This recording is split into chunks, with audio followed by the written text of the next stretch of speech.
And the session will be available after our meeting ends today. It usually takes a couple minutes for that to get up and available for download. I do want to take a few moments to thank our full sponsors for 2020's support this year. This has been a challenging year for everybody, and we appreciate you continuing your support of CNG to be able to allow for this platform for us to provide our free educational events and hopefully continue to add in opportunities for us to network with each other. I know virtual networking isn't nearly as fun as our face-to-face opportunities, but we'll definitely try to work that in the next year. So thank you to our sponsors for 2020, BTL Surpass, Cobalt, Pearson VUE, Prometric, Examity, and PSI. I do also want to thank our supporting sponsors as well, who contribute to the CNG to make these events possible.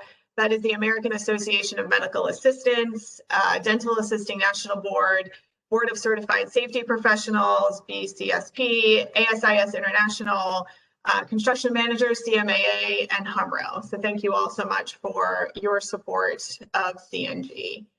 We do have 3 featured sponsors for today. I see Rory has his video on, which I appreciate.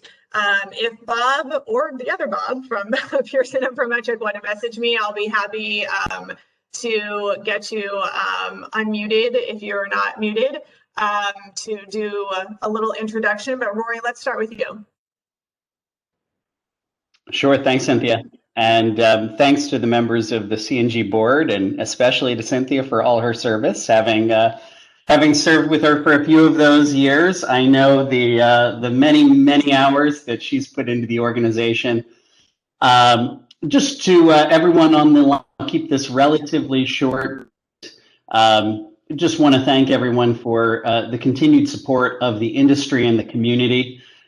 In this challenging time. Obviously, it's a very different endeavor meeting here versus getting to have a little bit of coffee and some snacks here in DC, and I am looking forward to getting back to that. But in the meantime, certainly appreciate Denise taking the time to share some wisdom this morning with us about board development. For those who don't know PSI, we are a full service testing provider with testing centers around the globe, multiple versions of online proctoring, including live remote proctoring, full test development and psychometric service, so on and so forth. I'll leave it at that. And also just mention that because of our unique position as also working with a number of organizations in pre-employment, promotional, and developmental assessments, the subject that Denise is presenting today is actually rather dear to our hearts. We actually just did a session for a specialty nursing board of directors where we used a combination of some of our soft skills assessments as well as some custom consulting from our talent measurement consulting group to actually work with them on this exact subject. So Denise, your presentation came at such an opportune time, so I'm looking forward to hearing from you. And once again, just want to thank the program committee and the board for making all this possible. Thanks, Cynthia. Of course, Rory, thank you. I don't see that we have anyone from Pearson or Prometric, but I could just be missing the name. So please stop me if we do have anyone today.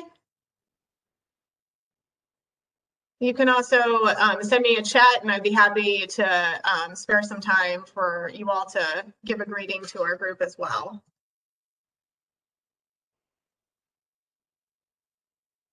So our focus today with Denise is to really talk about building better boards and really looking at board development, defining competencies for board members, looking at the partnership between board and staff, and really overall building a culture of excellence. I know this is something that groups struggle with to make sure that they're maximizing the expertise and the knowledge and quite frankly, the commitment that they have from their volunteers on their board.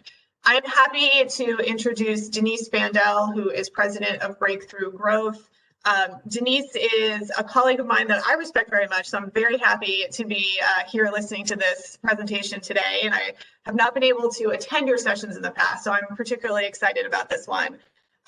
Denise is a leader and a builder of strong people-centric organizations. Her work is founded on the belief that rich experiences and passions of board members can, through the work of their organizations, change people's lives for the better. And I think we can all agree that that's something we need these days. I'm not going to go through your whole bio, Denise. Your extensive experience with the Board of Certification, as well as your leadership with the board of the Institute for Credentialing Excellence and NCCA, I think speaks for itself. So with that, I am going to stop my share and I will let you take it over. All right. Thank you very much, Cynthia, and to all of our sponsors. Really appreciate that. And Rory, your assessments are an important part of what we're going to talk about today. So thanks for this opportunity to be with you all, even virtually. It is the 2020 way.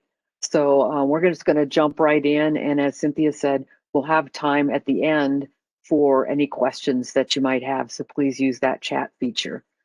This is our plan for sharing information with you today.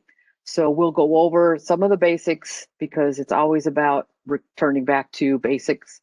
We'll talk about recruiting, onboarding, the partnership with the CEO or executive director and the board, and then how all this fits into building a culture of excellence. So using the team model, and not just because I started as an athletic trainer, but I really do believe that governance is a team sport. And so these are the building blocks of success and what we're going to be talking about today. Really think that we have to focus on those blue blocks because they are the basic pieces and they're ongoing. It is a part of maintaining a successful organization, but also a vital and vibrant organization. Because as we know, we have constant turnover, just like you see sports teams with people having injuries, people going to other teams, being traded, graduating seniors, people that decide to change. We have a constant influx of new people. And so that's part of what makes is the science and the art of board governance. So we start out, we need to think about recruiting. And that is looking at your talent and how to build your bench, not just your board, but your future board officers, as well as potential future board members. And so I take the recruiting mindset here because it should not be a passive activity for organizations. You need to be thinking about incoming board members pretty much right after you onboard your new members, because you know you're going to be having terms end and rolling people out. So a key part of having a solid recruiting plan is making sure that you've got a job description that describes what you're going to be going out and looking for, whether it's an athlete or whether it's a new person for your staff and for their job. You need to know, and they need to know, what the job will entail, including what the commitment of time and effort is. And having that available gives you a leave behind as you go to visit with potential board members, people that you hope to encourage to become a part of your team. The other thing that recruiting needs is you need to look at what the characteristics are of your current board members. You know who's going to be rolling off.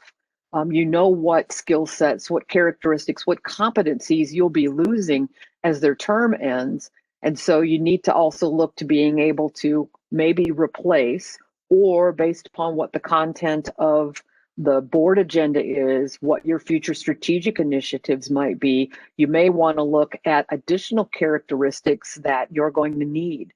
Having a plan and knowing what you have on the team and what you need, what you feel you're having to bring in from the outside, experts, consultants, people that you're inviting into your board discussions. If it's something that you're constantly talking about, is there someone that you want to recruit that has the skill sets, the competencies that you think are important to have in the boardroom, not just bringing in information?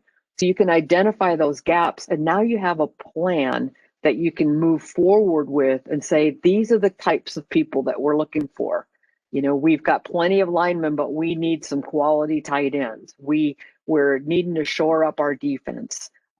So to use and carry the sport metaphor, forward, Once you know what you have and what you're going to be needing, then you really look at what are the competencies that we need to be successful in our organization, the competencies of the individuals that are sitting in the boardroom, having discussions and making those decisions.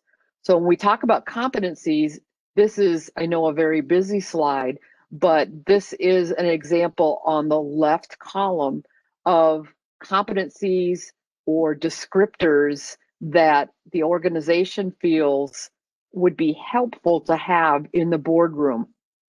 Board members across the top kind of self-identify, or working with the CEO or the executive director, identify areas where they have previous experience, skill, or competence.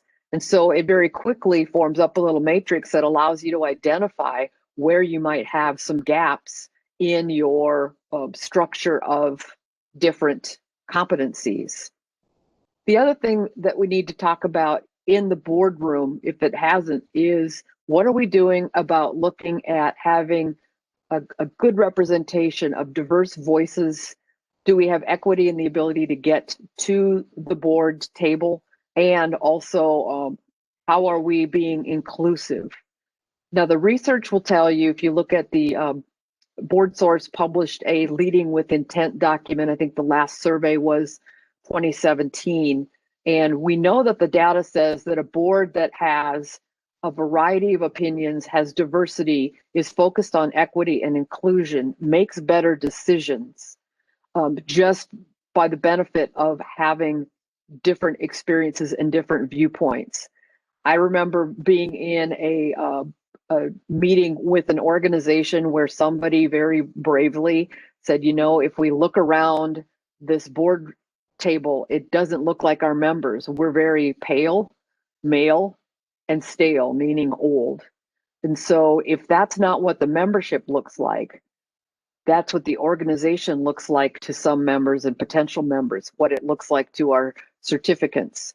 And so if it doesn't look like it really represents my interests because it doesn't look like me, I don't see anyone who looks like me, or I don't hear people speaking about issues that matter to me, that may be something that the board needs to talk about. So we have to talk about what diversity means to our stakeholders, the people that we represent, the environment in which we're working, and to the people that depend upon, for certification organizations, the services of our folks. We have access to certain demographic data, characteristics. And so it really is a deep dive on, you know, how are we really representative of the industry, of the people we serve, and of the certificates or the members, if you're a membership organization, that we work with.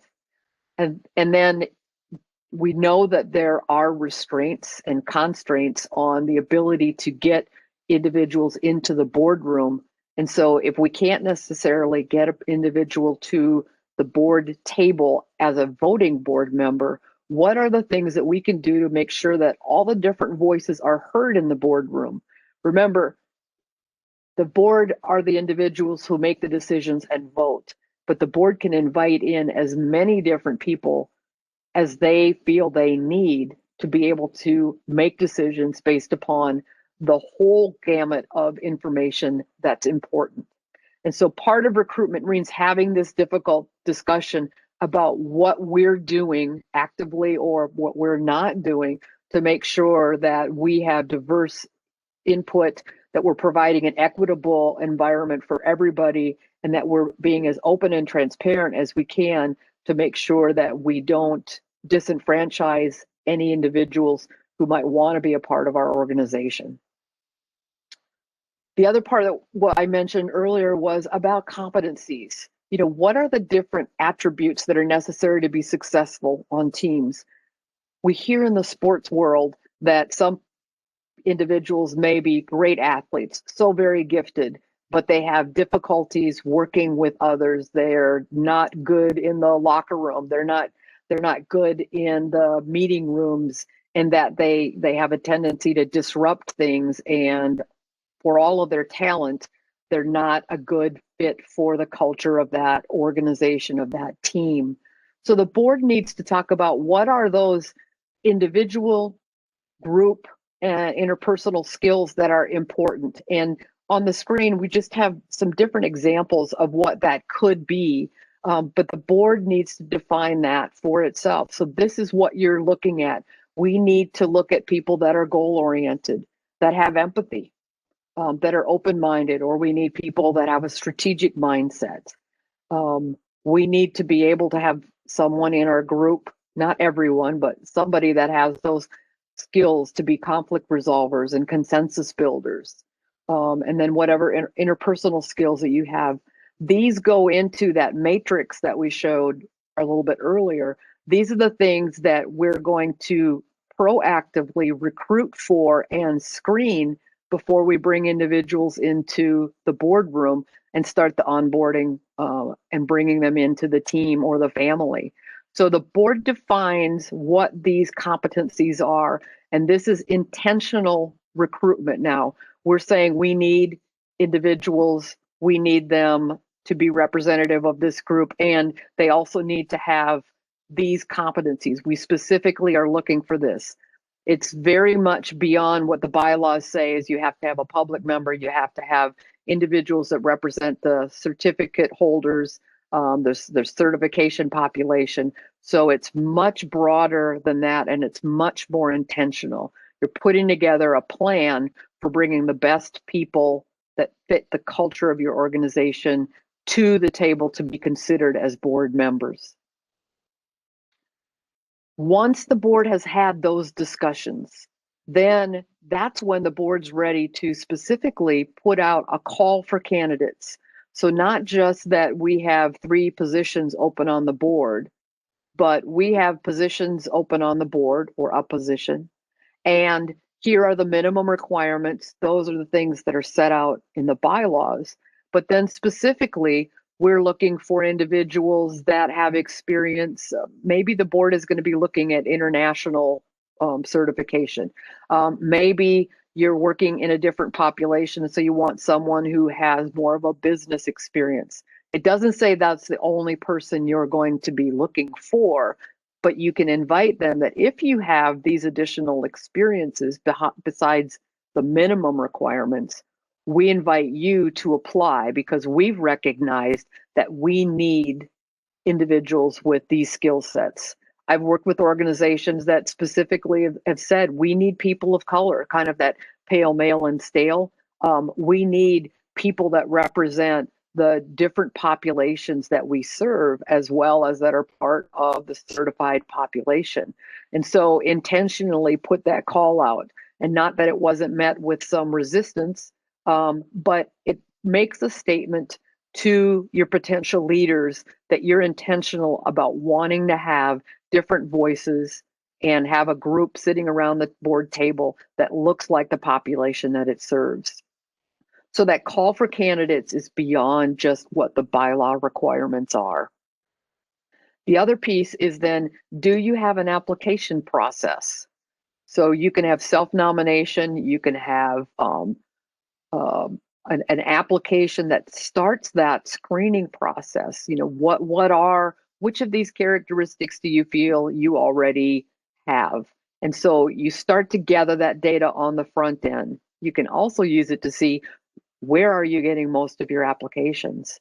And then after the applications come in, and generally staff or a nominating committee, if you have one, screen to make sure they meet the minimum qualifications, you can start to gather information through questions or some demographic pieces to see how they represent the populations you called for, or the ones that the board's indicated they would like to see on the board if they're qualified.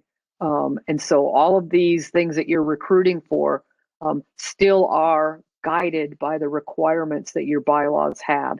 So you're not taking an individual into the process or moving the person along in the process just because they click the box for having an MBA, or just because they're a person of color, but that they also meet all the other qualifications and appear to be someone who can add value to the board. A lot of high functioning boards are using an interview process, short interviews that are kind of a screening, but allow a slate of questions to be asked of all the candidates to screen and to see if their application materials match what they're saying in an interview process. If you don't have a nominating committee, it may be that you need to consider having a screening group of individuals, generally not staff, but volunteers, past board members. The nominating committee is a great place to roll your past board members into, to allow them to give back to the organization and to help the board get to the point of knowing that these individuals that they're putting forward as the nominating committee, they know what it takes to be in the board, the nominating committee. They know the types of discussions. They know the individuals on the board. They were part of a discussion about this is really what we need. They can be active recruiters and ambassadors, but they're also great individuals to serve on the nominating committee and to participate in the interviews, and then be able to, through a screening and interview rubric, be able to score candidates and then provide a slate of candidates either to the board for approval and selection, or if you ballot to the candidate population to be voted upon.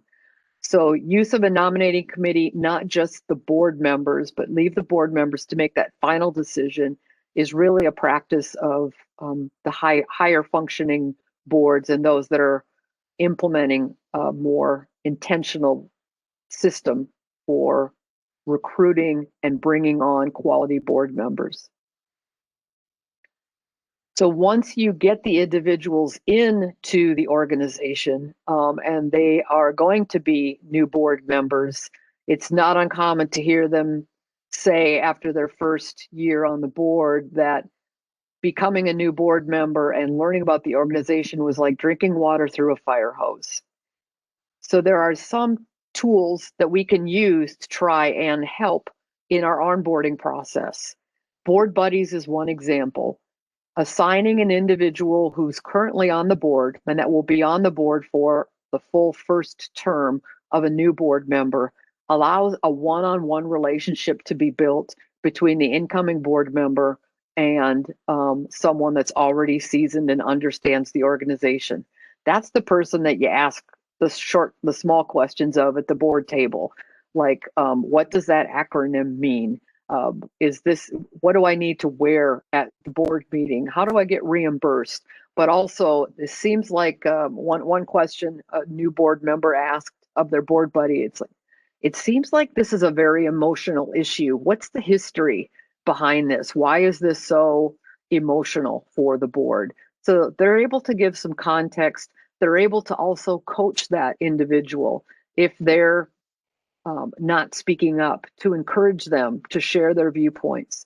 So it really is kind of your personal coach, but your buddy that can help you prepare as well as debrief after meetings to help them on board and become an active participant and member of the organization, the board, more quickly than if they were having to do it on their own. The other thing that's really important is, if you don't already have it, but having a board manual and an onboarding manual that covers all the basic logistics and the board policies, everything in one place. By having that and being able to then reference 2 items through the onboarding process, the individual is able to study on their own, prepare on their own, and reference back to things that maybe only happen once a year in the cycle of board discussions. So a board manual is very important. It's going to be kind of the rule book for how the organization functions.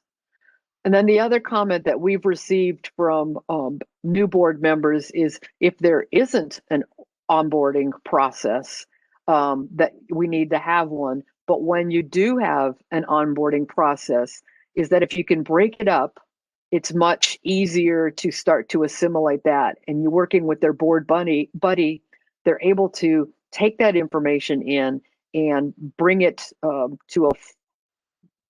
bring their full selves to the board more quickly. So an organization that I was with, this is how the board members, the new board members, developed an onboarding process.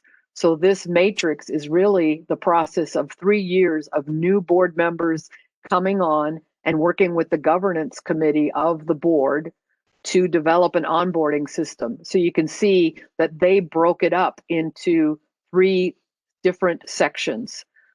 A virtual call like this, a second virtual call where they focused on the policy governance of the organization.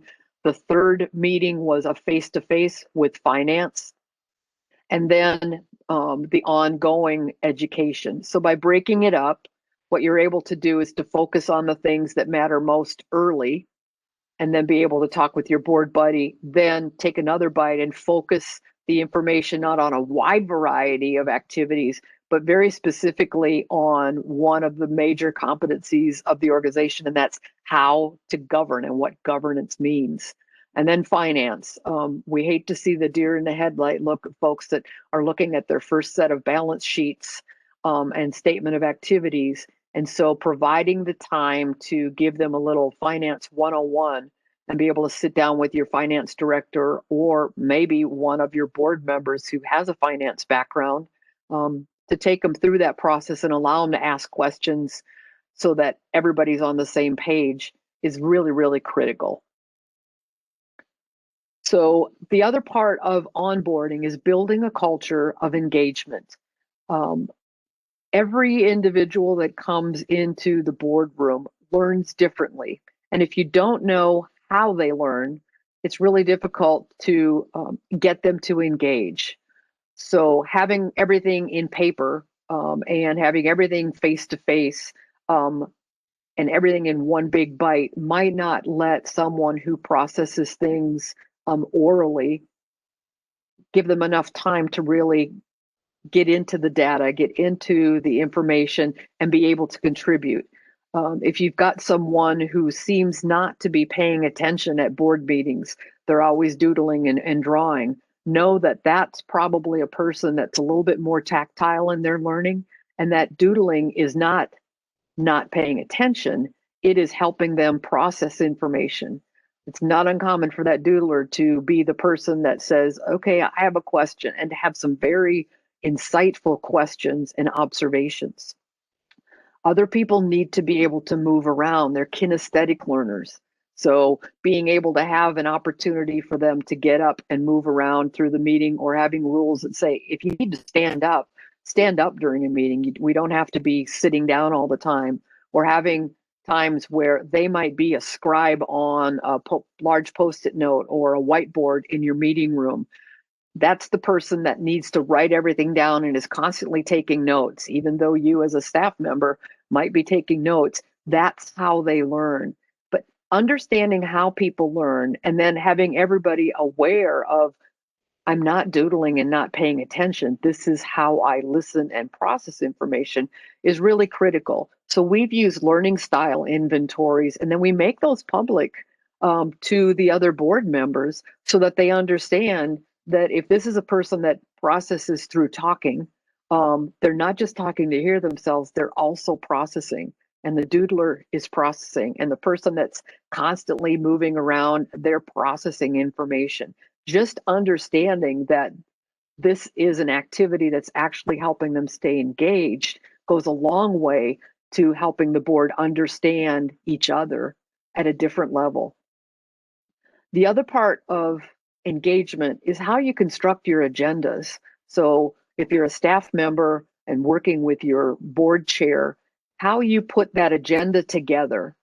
If you give them a lot of information and you don't give them any insights onto what the agenda item is all about, you can lose people. Also, having your most important items first to make sure that they get discussed, that there's an action on it, so that you have your big pieces done is important. The other tip that if you have a meeting that crosses over a day, there are techniques that you can use where you can have discussions or committee of the whole discussions where you discuss each of the major items, but You don't make your final decisions or craft your motions and then vote on anything till the second day. And the benefit of that is it allows board members to have casual conversations during breaks. It allows discussion at the board dinner, and people get to sleep on it. And we know that sleep is when your brain is defragging your hard drive and it's organizing things. And sometimes there are some insights that come out that are very, very helpful before the board makes its final decision. So there are different ways that you can develop your agenda and look at the whole meeting process that can enhance board engagement and stimulate discussion rather than having folks worrying about crafting a motion or rescinding a motion and asking for a friendly amendment, but really keep things going on an intellectual basis and keep the discussion strategic. One piece that a board buddy can really help with is preparation. We all know that we want to have board members, and if we're a board member, we want to be prepared. We want to find the time, and we want to make sure we're prepared to contribute to the discussion and to the items that have been put forward. And that really is kind of a personal characteristic about what is the individual's work ethic. That preparation is key, and a board buddy can help individuals prepare for the meeting. They also, you also can guide their preparation by having a strategic question, a question that can't be answered with a yes or a no, crafted in that agenda so that they know this is the question we have to decide as a board.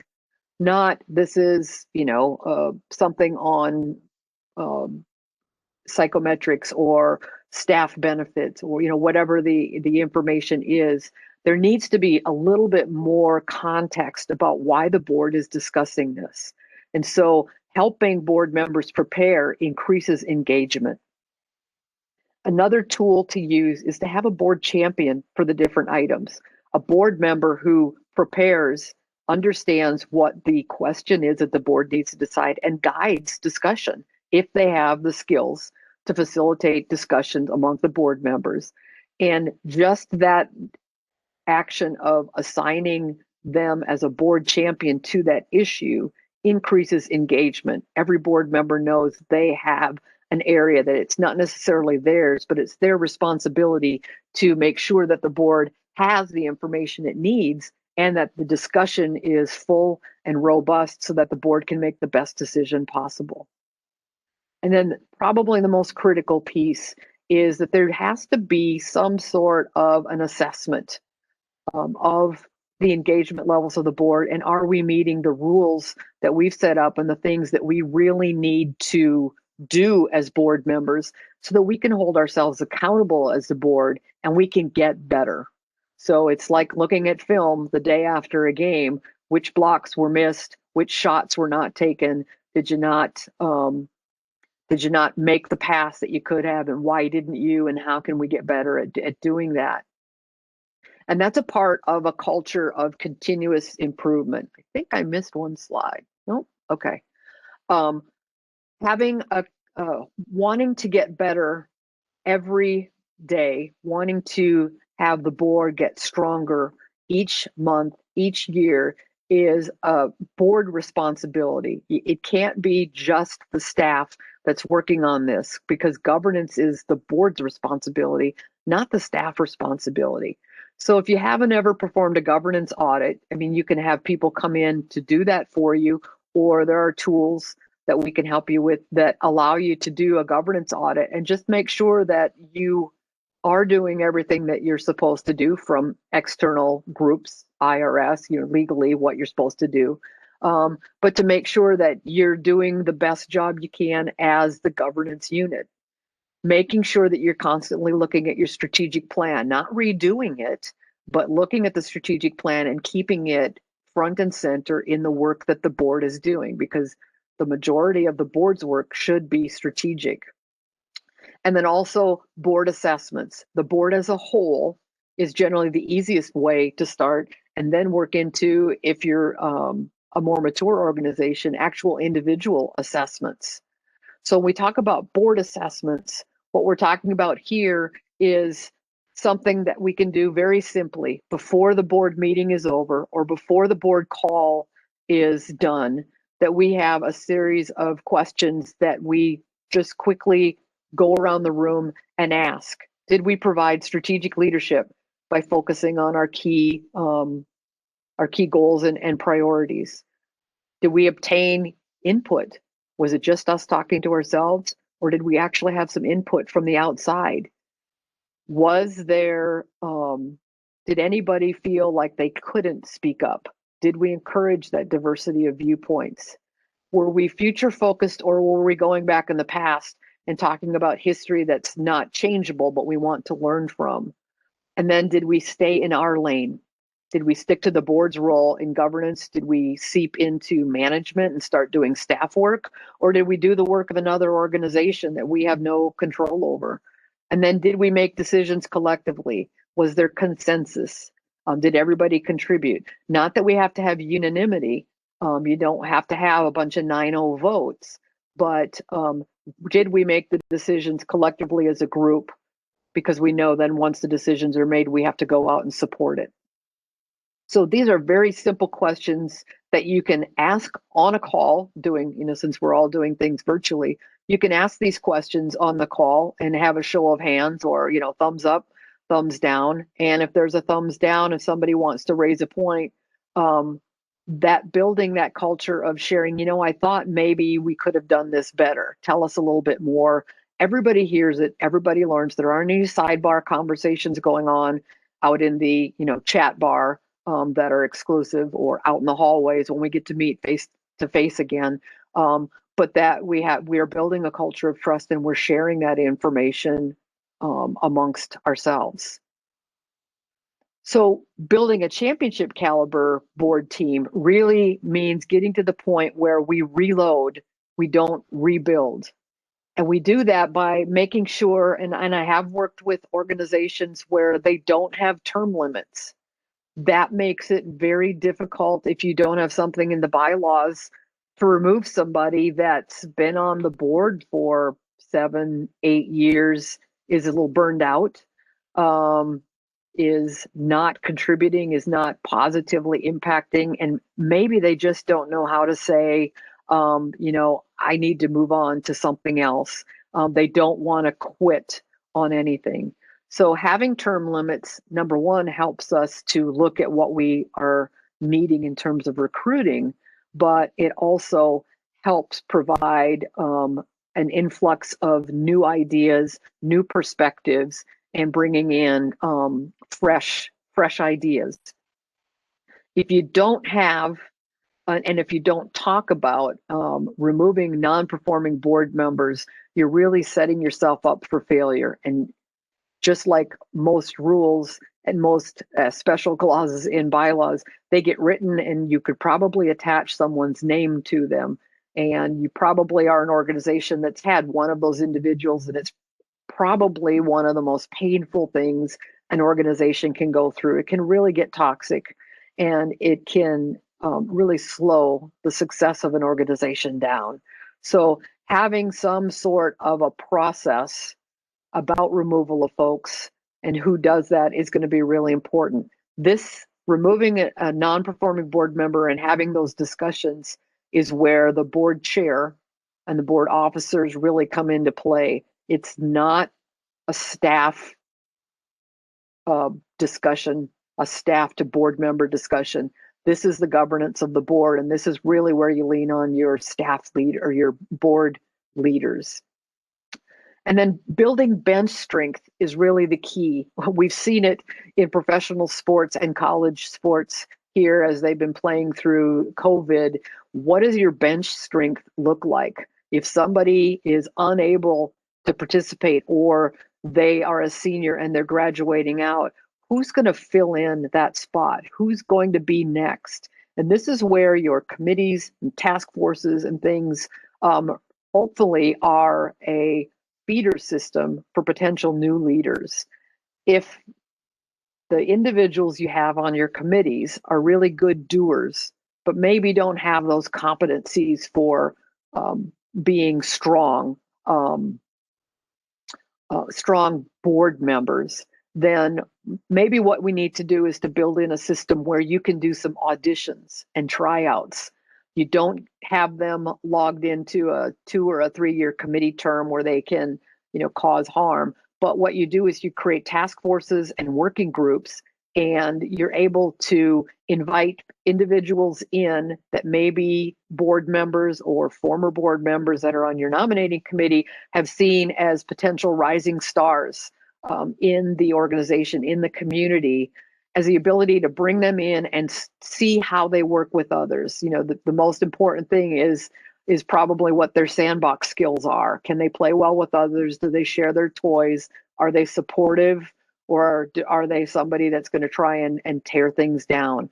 And so an easy way to do that is to have some auditions. And we do that through work groups, through task forces. And, those are like having tryouts. If you invite people in to present on a topic, you get a sense of the individual. That's a tryout. So think differently about who the board is able to work with in getting to the point of being ready to make a decision, and bring those people in and be thinking about them as potential next generation leaders, intentionally looking at what the competencies are that you're looking for, what characteristics you're looking for, and go out and bring them in, and bring them into the organization and start building them in and start educating and training them by giving them activities and exposing them to your board and what it means to be on a governance board. So I mentioned that there are roles for the board chair and the board officers, but we have to remember that the board chair or the officers are not decision makers. It's the board as a whole that makes its decision. But it's really important that the full board understands what its role is in the governance of the organization and the operations. So when we look at the board and the CEO or your executive director partnership, some really simple things to remember about what my responsibilities are as a board member is it's governing the life of the organization. The board, not the CEO or the staff, has ultimate responsibility. Okay. They're accountable to the public trust and to the owners or the members, the certificate holders. The CEO manages the affairs of the organization. That management is where the staff takes over, and the CEO or the executive director, as the chief staff officer, has the immediate responsibility and is accountable to the board. But the board ultimately has responsibility. So in doing that, what we're talking about is having a shared leadership model. There are things that the board leads on, and there are things that the CEO or the executive director leads on, but there's a lot in the middle that everybody works on together. So the board determines values, policies, and mission. The board's responsible for hiring, supporting, and assessing the executive director or the CEO. The board oversees finances and does its due diligence, and the board recruits and retains new board members. That's where the board leads. That's really important. The CEO, on the other hand, develops and proposes policy questions, hires and supports and supervises the staff, and then develops and implements the programs and services, understanding what the intentions of the board are. But the really important part about working together is that the strategic plan is where the lead is shared, because the CEO is going to have to implement the strategic plan. They have to understand the intentions of the board. And so the strategic plan is a shared leadership role. Looking at the strategic framework for how things get done, identifying potential board members. So the CEO is out and about in the community, probably has a lot of different opportunities to meet different individuals. And so they can help identify potential board members. Ultimately, the board's going to make that decision on who they bring on the board. And then preparing for the board meetings. It shouldn't just be the executive director putting the agenda together. You should have an annual plan for the things that you're going to talk about, so that the work of the board gets spread out over your annual calendar. And then what are the things that we need to talk about for this next most immediate meeting, and what do we need to accomplish out of the meeting? That's going to be the key to creating those strategic questions that aid board members as they prepare for that meeting. So one of the things that comes up, and I'm not sure that we have any membership organizations here, but I know we have a lot of folks that fit into working with or as a part of a membership organization. So the primary difference between certification and a membership organization is really the stakeholders that they serve, and who the board, as a representative of those stakeholders, is accountable to. Membership organizations, they're accountable to their members. That's what they have to focus on. But certification organizations are accountable to consumers, to employers, to the public that they serve. And you'll definitely see a difference in the mission statements.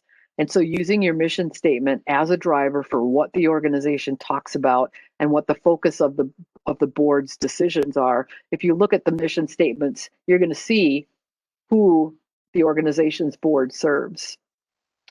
Now, certification, board members are generally also defined in your bylaws, but on the certification side, there would be requirements.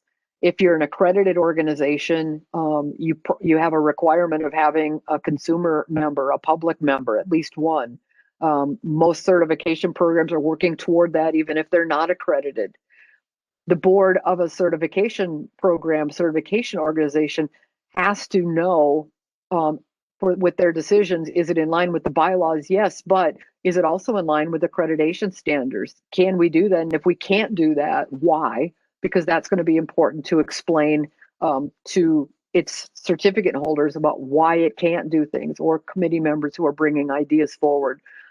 Why it can't do that is because the accreditation standards require us to do X, Y, Z.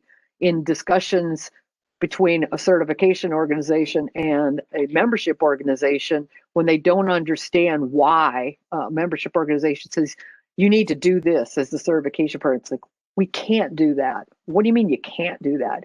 Our accreditation standards say we cannot do that. If we were to do that, we could lose our accreditation. And us having accreditation is a benefit to your members who hold our certification. Oh, okay. It's not that you don't want to do it. Your standards, your accreditation standards don't allow you to do that. And one of those key points is, looking at the separation of education and certification, whether that's preparation materials, ongoing education. The accreditation standards require that firewall and that separation, sometimes to the extent of staff that are involved. And so when a membership organization doesn't understand why a certification organization does things a certain way, often an easy way to explain that is to go back to accreditation standards, whether you're accredited now or you're looking to become accredited and you're trying to implement those best practices. This is why we do the things that we do that you might not understand as a member of a membership board or membership organization. So there's different models that can work toward accreditation, being completely independent. That makes some things easier. But realistically, in all four of these models that are on the screen, if the membership organization is asking for things on behalf of their members who might hold the certification, and the certification program is meeting its standards, there's almost always going to be a little bit of tension, because the certification program has its standards and it's not going to be able to give the membership organization everything it wants. And the membership organization's board's probably going to say, a darn certification program, they're trying to kill us. They're trying to put us out of business. So they just don't understand we need this. But if we're looking at the principles that guide both organizations, it's not unreasonable for there to be a little bit of tension. But by explaining the importance of accreditation standards and best practices and the differences in who we need to answer to in terms of who our stakeholders are, people can come to understand. It doesn't mean that they agree, but lots of times have to agree to disagree. And the certification program board is going to make its decision based upon the population and the rules that govern their work. So as we talk about creating a culture of excellence, I know that that's what everyone is striving for. And a lot of the things that we've already talked about today are pieces of doing that. But, you know, every team has its own set of rules, and team rules are the way you get everybody on the same page. And accountability is probably one of the things that is most tiresome and most frustrating for folks. And so getting the board to agree on a set of rules, and these are my rules. I don't know what your board's team rules would be, but some real basic ones are you need to be on time. You know, if you're on time, if you're early, you're on time. If you're on time, you're late. And if you're late, you miss the bus. We're going to move on without you. We start meetings at the top of the hour or whatever our schedule is. And if you aren't there, we're still going to start. It's not that we didn't wait for you. These are our team rules. You need to come prepared. If you're not prepared, you need to not do that again, and you need to get up to speed, and that's your responsibility. But if you're not prepared, you put the work of the whole group at risk. We need everybody prepared and ready to participate because we need to have all the information on the table before we make decisions. You need to contribute. Some people are going to contribute at the end. Some people are going to want to contribute all the time. And what you need to do is to have a process for making sure that all folks are heard, whether it's going around the board table or going through the Zoom, matrix of Hollywood squares, or however many people you have. I would give our board chairs a checklist of with a whole bunch of columns. And so if they're on an issue, who did we hear from? Did we hear from everybody? Just to be able to check that off. And when you start to build that culture that you know you're going to get called on, and that you're going to raise your hand, wait to be called on so you don't interrupt other people. It seems really basic, very kindergarten-y, but in face-to-face meetings, the rule in our boardroom was you need to raise your hand. And if our board buddy didn't tell them that, they found out very quickly. That allows the board chair to facilitate and make sure all voices are heard. And being prepared and contributing means you need to pull your weight. So everybody's going to have to step up to the plate at some time to help do some things. And you know what your role is. And if you're not pulling your weight, we're going to ask what's going on. And maybe this is where you have the ability to have a person say, life events have happened. And I really want to be a part of this organization, but this is not the time. And so I need to resign, or I need to leave, or you have to have the discussion that we need something's going on and you're not contributing at the same level. And so unless something changes, we may have to have a vote of no confidence, and we vote to remove that board member. And then the most important thing is it's all about the mission. When discussions start to go offline, when things start to getting political or emotional, it's great to have the mission statement up somewhere in the room or on the back of the table tent that has their name on it, where everybody is seeing on the backside that this is the mission of the organization. These are our values. This is what we're going to work on. So having those team rules helps to keep things moving, but it also helps to build a culture of trust and accountability. Everybody likes to be on an organization that's talking about important things and is working towards coming up with the best solutions to the problems that we have. It's really important, and this is probably the most difficult thing, is to create a culture of inquiry. And this starts with respect and trust, and also an expectation of candor. So if I need to say something that's difficult, I need to make it about an issue, about a principle, not about a personality, about an issue that we're talking about, and I might be the messenger, and I'm not trying to shut down someone's ideas and believe that it's just coming from them. I know that they are trying to bring something forward so the group can speak about it. So you've probably been in a meeting where somebody, well, just to be the devil's advocate on this. Well, you don't want to always be the person that, that's your role, is to be the devil's advocate, but you want to make sure that everybody feels that they could raise tough, prickly questions, that the board, maybe that prickly question is followed by a minute of silence as people go, okay, we have not talked about that. What does this really mean? And then another round of discussion starts up. And those are those thoughtful discussions that really help us get to a productive resolution of issues and help us avoid disagreements between people, maybe philosophies, but not people.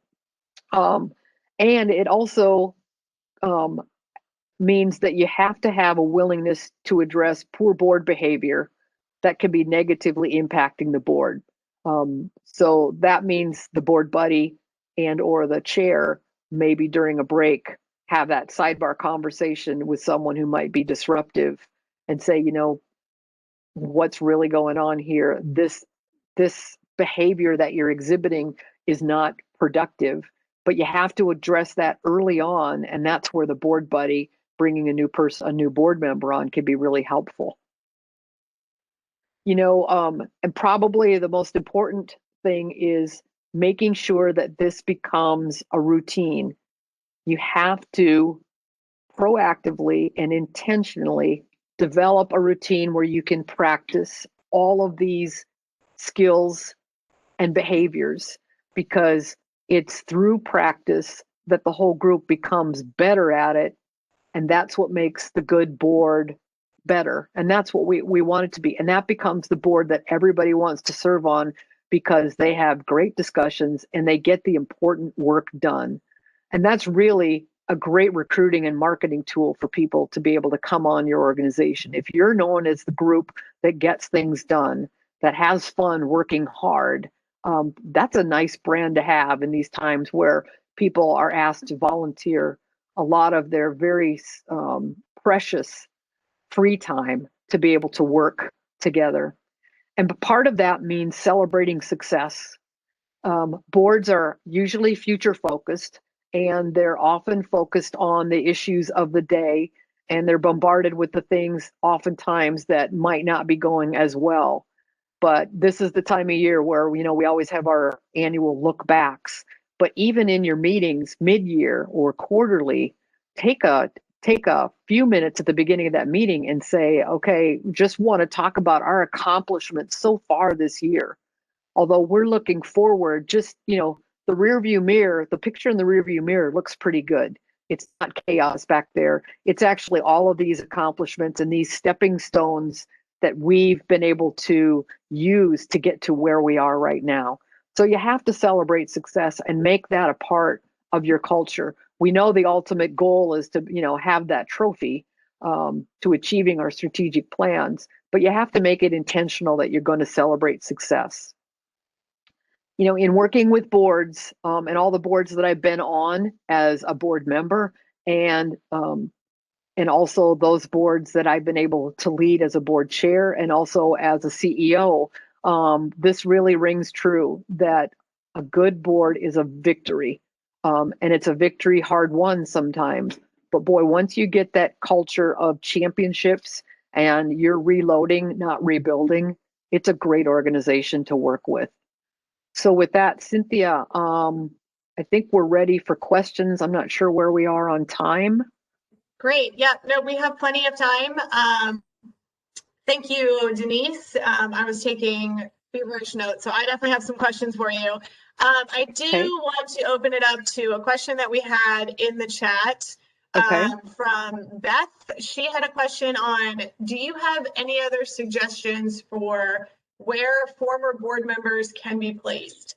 They don't want to get off the board because they feel quote unquote fired and insulted and won't participate with the group anymore. So how do you recommend handling those board members that if there's not term limits, they've put in that time and they're not too happy about ceremonially rotated off the board? Sure. Well, that's where you look, you've spent so much time and they've spent so much time and are invested in the organization. So where would their skills be best? What would their skills best serve the organization? If you don't have a nominating committee and you feel this person would be a good ambassador and knows how to screen for good candidates, the nominating committee is a great place. They could be, there are great places for past board members to kind of know the lay of the land. Do you have an environmental scanning group, or do you have a group of advisors that you get to? It's like, hey, we just want you to be our scanners. We want to meet on a quarterly basis.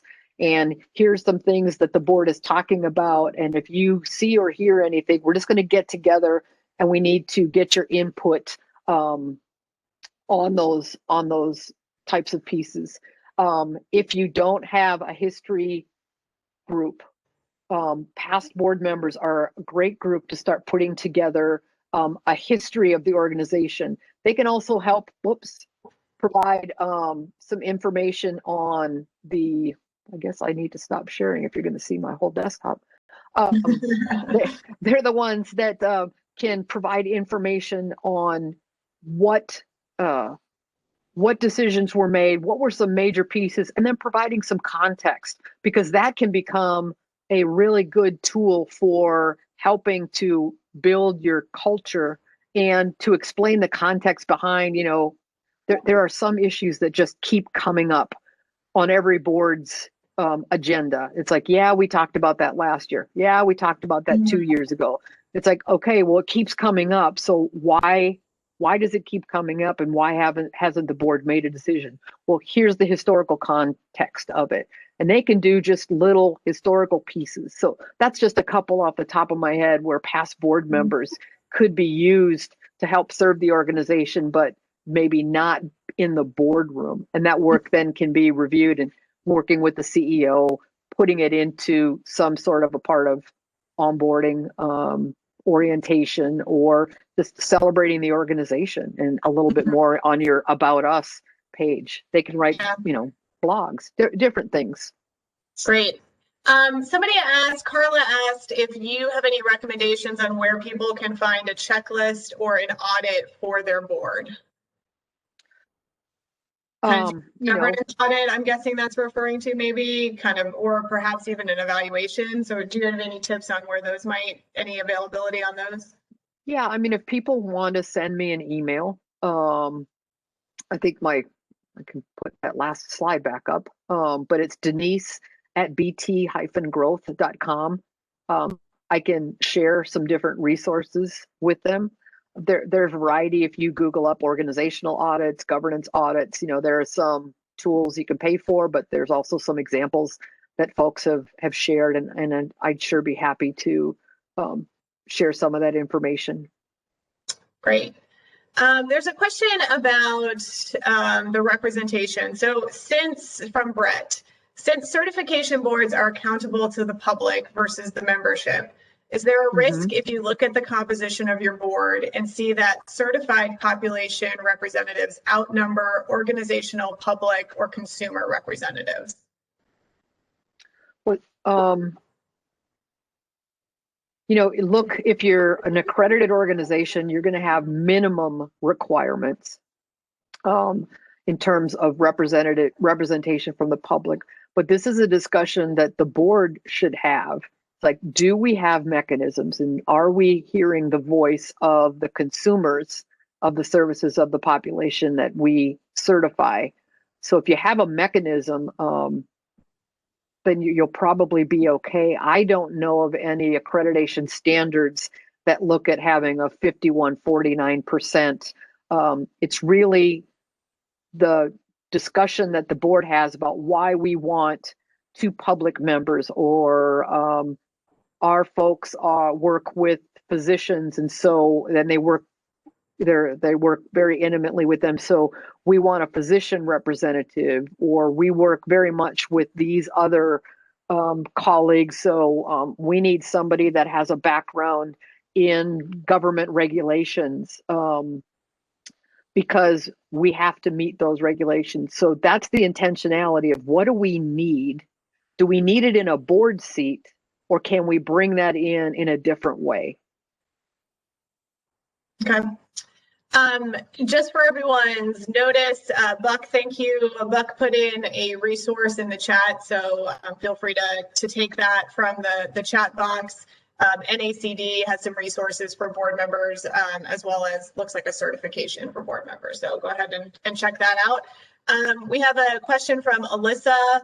What are typical duties that a certification board should undertake? What sort of decisions should be left with the board?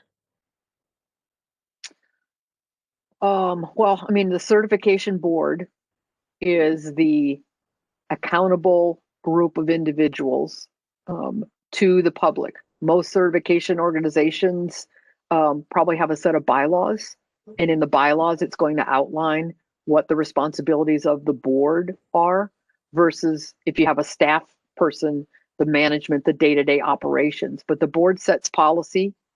The board sets the values of the organization so that the consumers of the services of the certificates and the people that are going to be certificates, they know what to expect from that organization.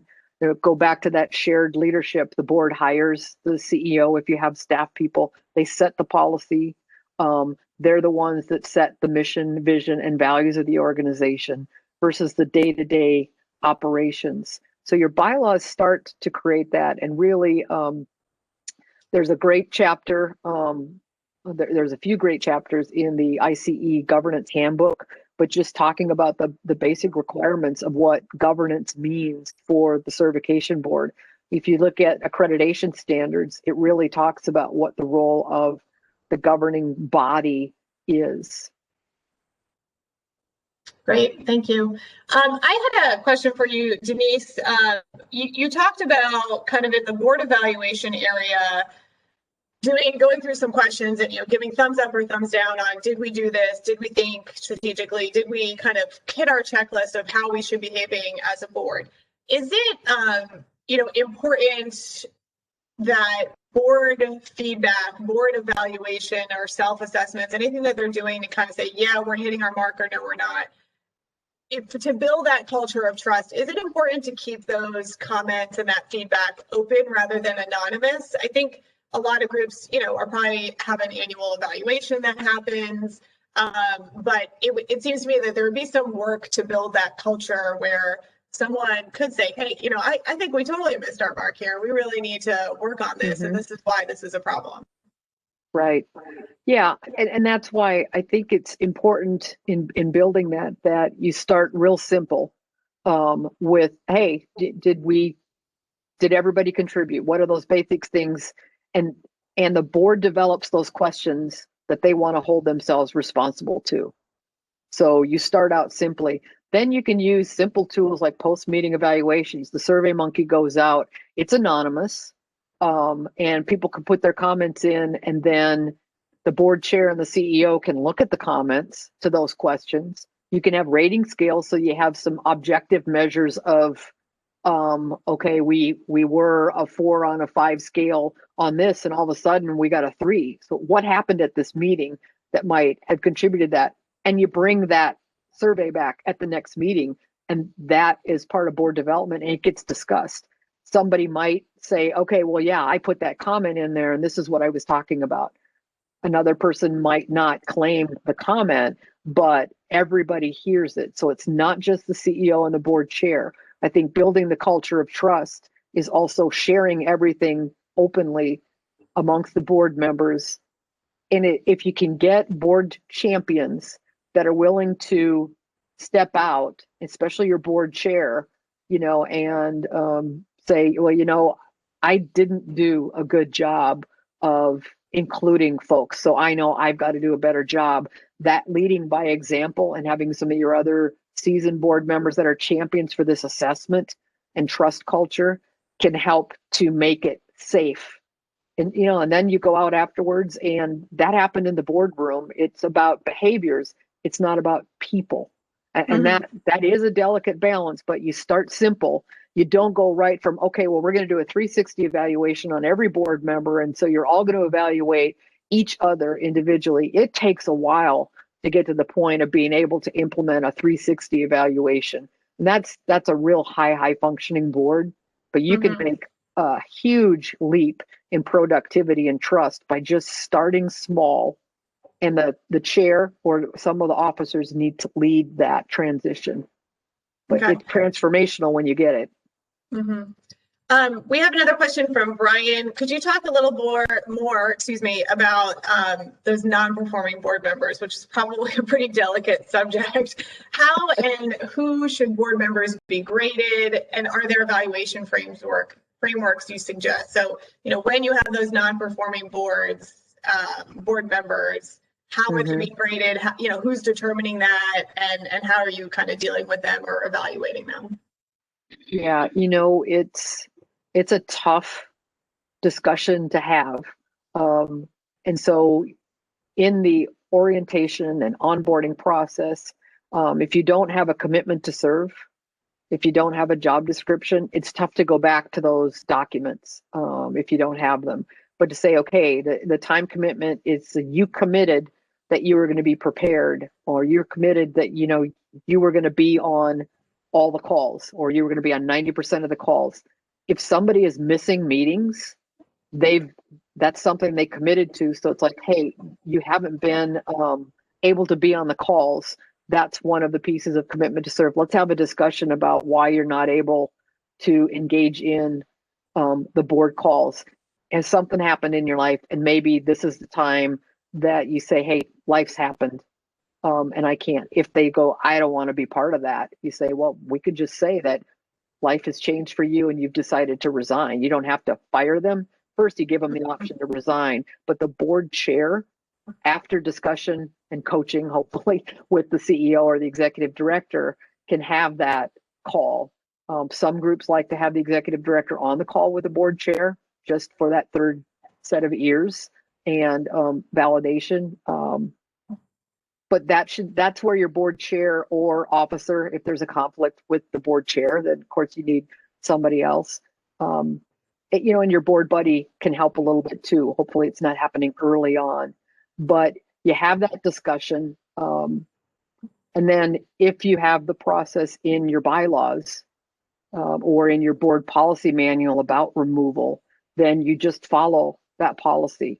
And generally that person is asked to leave the room for that vote.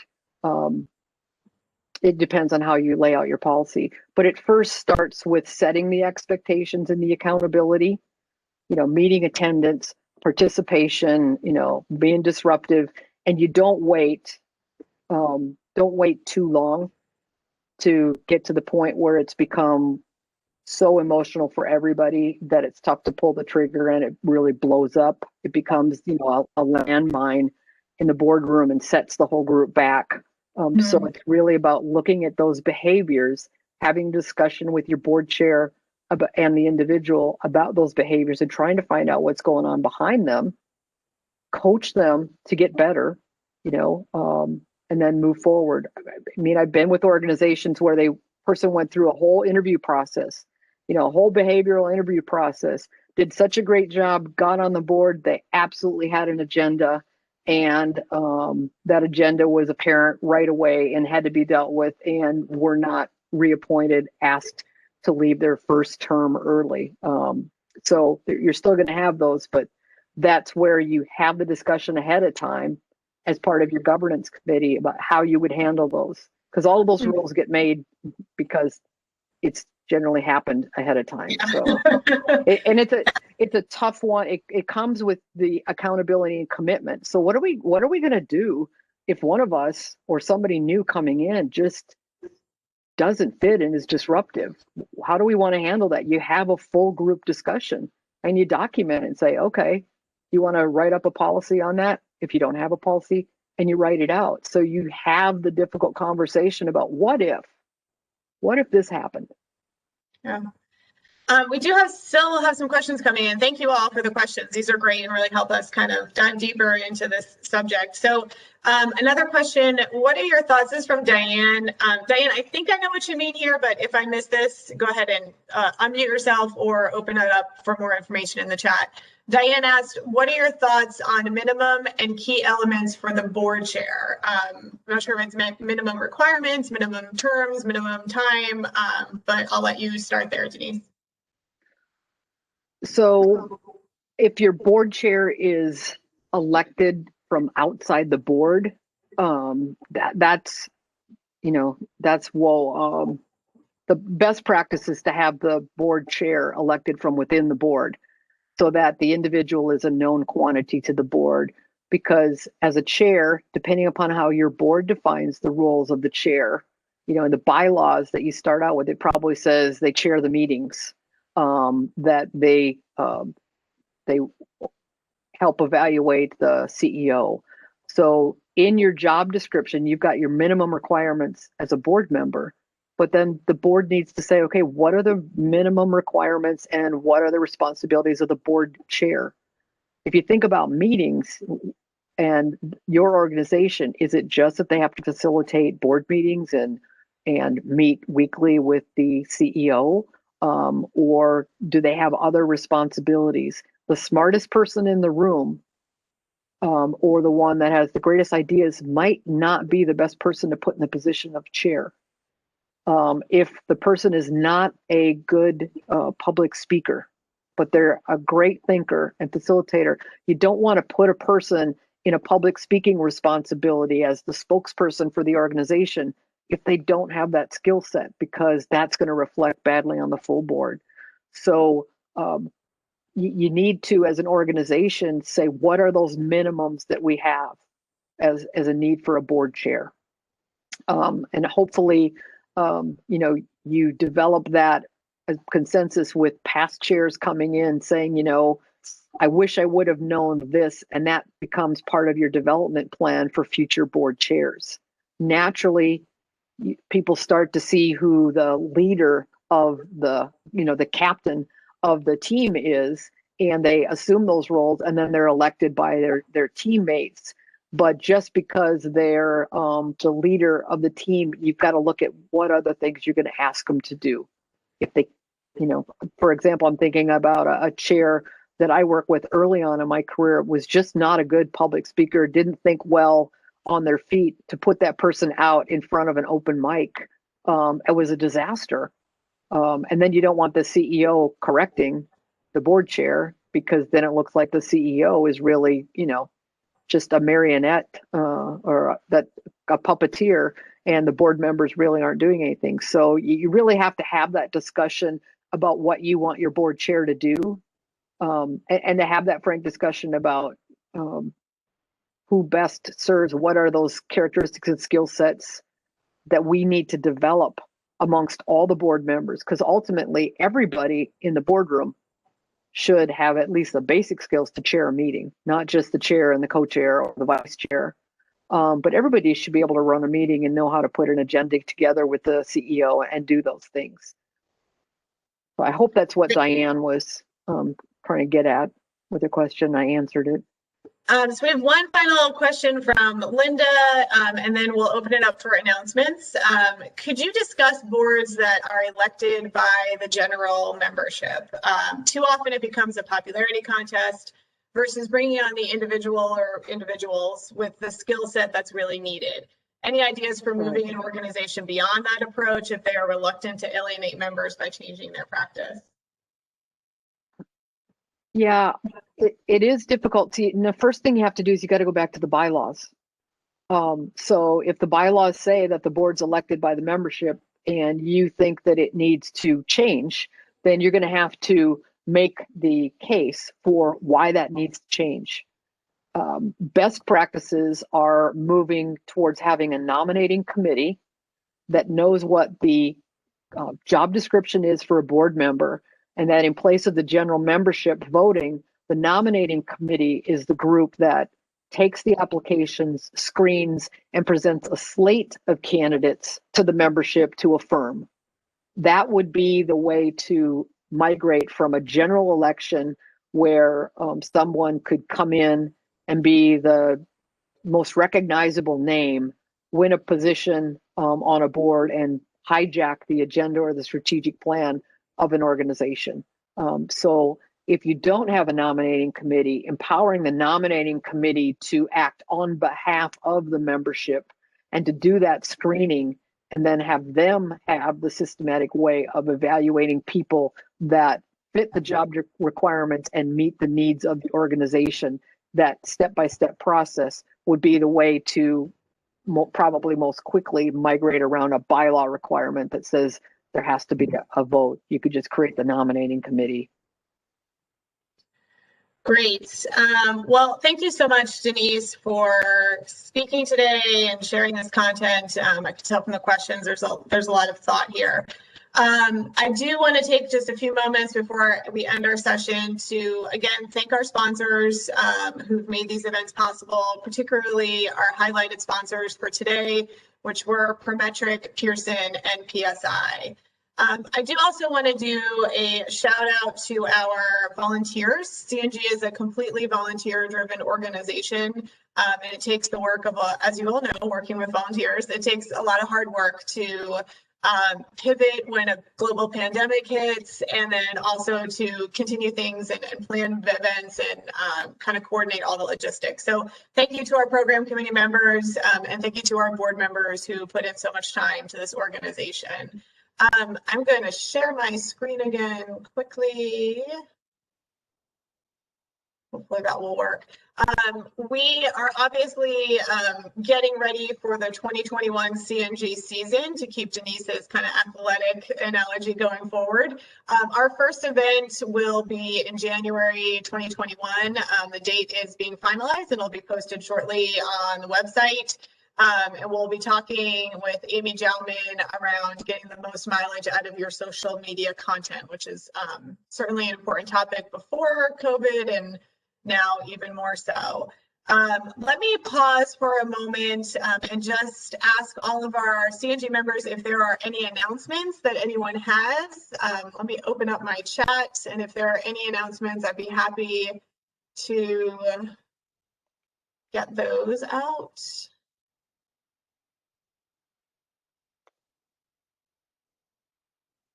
Anyone have any announcements on upcoming events for 21 that we need to start thinking about? All right, then the final plug I will do is if you are a participant in CNG, of course, we thank you for your participation and your support of the organization, but we also want to hear from you in terms of what topics you want to hear about, and then also timing of meetings. We're trying to work with a larger audience now that's national and in different scopes, or excuse me, different time zones, now that we're fully virtual. So please let us know what topics you would like to hear about, as well as kind of the timing of sessions, and we'll do our best to accommodate as many people as possible. Our plan for now is to continue with virtual events until face-to-face is safe again. And when it is, we'll start working to pivot back to that model. But thank you all for joining us today. Thank you again, Denise. We appreciate your time. And have a happy holiday season, everyone. Thank you. Thank you very much, everybody.